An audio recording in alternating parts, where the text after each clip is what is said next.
the one thing I know about a sheriff's position is it's law enforcement. It's the highest law enforcement officer in our county, actually.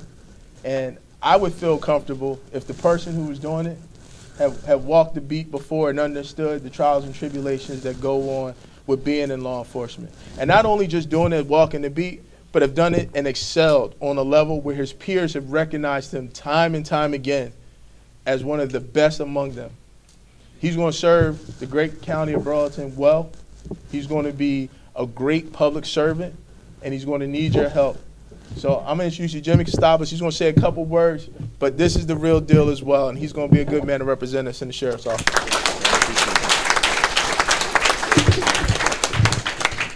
Thank you, Troy. I don't know if I can top that, but just to say a couple of words about Reva, Nancy, and I.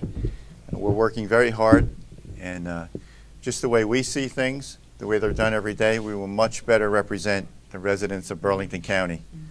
I have a lot of ideas. The ideas do not raise taxes at all. It utilizes the money that's already there and the manpower that's there. So as far as that goes, you'll get a higher quality of service for the same amount of money, and that's what most people want. They want to be treated fairly. I have a reputation of treating people fairly from where I retired from, and that's been my goal and my motto since I was 19 years old when I first became a cop. So thank you.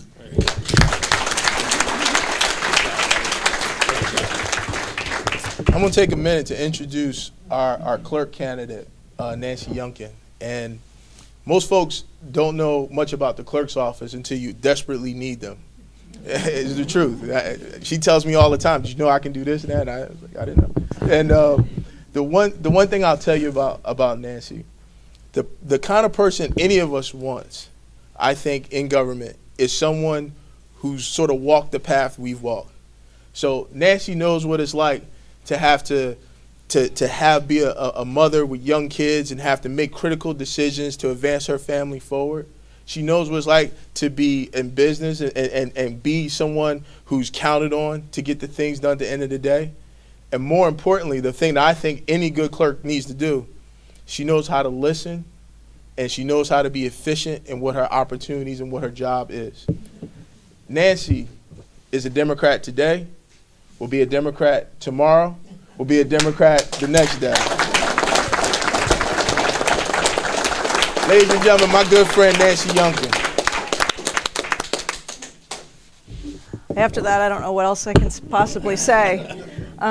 It's an honor to be here with Herb and Troy and Gary and Reva and Jim. And I can't tell you, it's been an inspirational ride.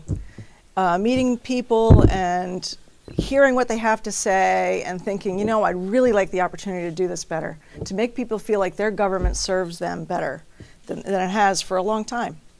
So that's really, you know, I've had 30 years in the service industry, so customer service, I'm a little bit of a customer service snob, which is good for the clerk's position.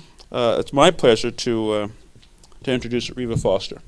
Now, I have been, as many of you know, involved in politics for some time. Started out as a volunteer way back in the early 90s, and as I became a candidate, you know, I tell you, the early people on the person on the team, other than our dear departed Lizzie Morris, who ought to be remembered at times like this, was Reva. Now, her resume is unbelievable. Advanced degrees, Air Force veteran like myself, involved in civic organizations, involved in her community for years.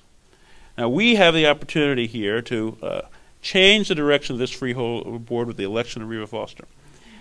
We have two Democrats there, and just think about all the issues that have come up on fiscal accountability, on Buttonwood, where we've thrown people out, and all of the other things that we've seen, contracts that have just not been renewed, or negotiations that haven't been done with our friends in labor. We've seen this over and over again from this crew. That changes. That can change in November with the election of a third Democrat, and put this freeholder board back in the hands of people who actually give a darn about the folks that they represent. All of them. All of them.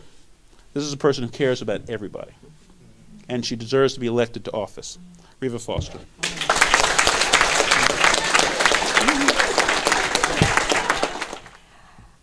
I am so happy and so pleased of the reception that I have gotten from all of the people that have walked with me, that have given me encouragement, that have said we're going to win this thing, till it's just overwhelming to me at some points. But we've got a long way to go yet. We're going to work hard. We're not going to only work hard now. Once we're elected, which we will be elected, and I need a round of applause for that. We will be elected, and we're going to work hard after we're elected to make sure we represent you well.